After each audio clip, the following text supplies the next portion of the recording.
आपण घरामध्ये खरवस बनवतो, पण तो खरवस हा आपण एका दिवसासाठीच खातो आणि तो खाऊन संपवावा लागतो, नाहीतर तो खराब होतो। पण जर तुम्ही त्याच खरवसच्या जर वड्या म्हणजेच बर्फी जर बनवली तर ती अगदी 10 ते 15 दिवस सहज टिकते। तर यासाठी मी या ठिकाणी चिकाचं दूध घेतलेलं आहे।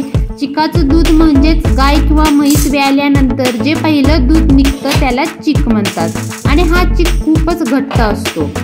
त्यासाठी मी या ठिकाणी हा चिक गाळणीने गाळून घेतलेला आहे आणि या चिकामध्ये मी म्हणजेच या चिकाच्या दुधामध्ये मी काही साखर वगैरे न घालता अगदी तसाच तो चिक डब्यामध्ये मी शिजवून घेणार आहे अर्ध्या तासासाठी। तुम्ही बघू शकता की अर्ध्या तासानंतर ना हा चिक एकदम घट्ट अशा स्वरूपाचा खरवस बनलेला आहे या चिकाचा। त्यानंतर 3 ते 4 मिनिटं हा खरवस पूर्णपणे थंड करून घ्यायचा आहे आणि सुरीने त्याच्या वड्या पाडून घ्यायच्या आहेत आपल्याला। त्यानंतर या खरवसच्या वड्या किसणीच्या मदतीने किसून घ्यायच्या आहेत।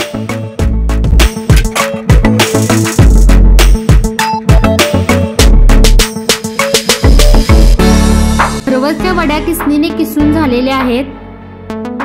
त्यानंतर मी या ठिकाणी एक बाउल किंवा तुम्ही एक वाटी सुद्धा घेऊ शकता। मी या ठिकाणी एक वाटी घेतलेली आहे।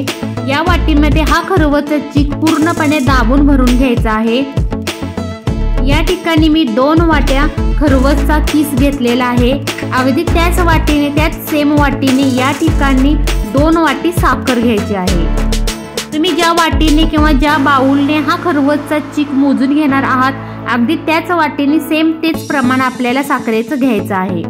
पण या ठिकाणी आपल्याला साखरेचं प्रमाण कमी म्हणजेच साखरेमध्ये कंजूशी करायची नाही, नाहीतर काय होतं अजिबात खरवसच्या वड्या म्हणजेच खरवसची बर्फी बनणार नाही। त्यानंतर मंद गॅसवरती अगदी व्यवस्थितपणे मिक्स करून झाल्यानंतर साखर पूर्णपणे वितळली जाते। त्यामध्ये मी या ठिकाणी वेलची पावडर घातलेली आहे, 2 चमचे साय घातलेले आहे। जर साय घरामध्ये नसेल तर तुम्ही या ठिकाणी 2 ते 3 चमचे दूध सुद्धा वापरू शकता। अगदी व्यवस्थितपणे मिक्स करून घेतल्यानंतर ना या ठिकाणी मी 1 चमचा साजूक तूप घातलेला आहे। तुम्ही बघू शकता की मिश्रण अगदी लिक्विड स्वरूपात झालेले आहे, म्हणजे साखर वितळत येत आहे। जोपर्यंत हे साखरेचं पाणी पूर्णपणे आटत नाही आणि हे मिश्रण पूर्णपणे कोरडे होत नाही तोपर्यंत हे मिश्रण सतत हलवत राहायचं आहे अगदी मंद गॅसवरती।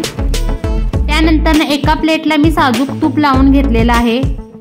तुम्ही बघू शकता की मिश्रणाचं जे पाणी आहे साखरेचं ते अगदी पूर्णपणे आटलेलं आहे आणि मिश्रण सुद्धा पूर्णपणे कोरडं झालेलं आहे। त्यानंतर या प्लेटला ज्या प्लेटला आपण तूप लावून घेतलं होतं त्या प्लेटमध्ये हे मिश्रण पूर्णपणे अगदी व्यवस्थितपणे पसरवून घ्यायचं आहे।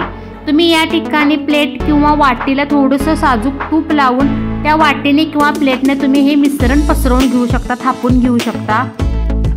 3 ते 4 मिनिटांनंतर थंड थोडंसं झाल्यानंतर आपण सुरीच्या मदतीने हव्या त्या आकारामध्ये वड्या कापून घेऊ शकतो। आणि पूर्णपणे थंड झाल्यानंतर तुम्ही बघू शकता की अगदी वड्या अगदी व्यवस्थितपणे कट झालेल्या आहेत। तर चला मग मंडळी, तुम्हाला जर ही माझी खरवसची बर्फीची रेसिपी आवडली असल्यास माझ्या चॅनलला नक्की शेअर, सबस्क्राईब तसेच कमेंट करायला सुद्धा विसरू नका।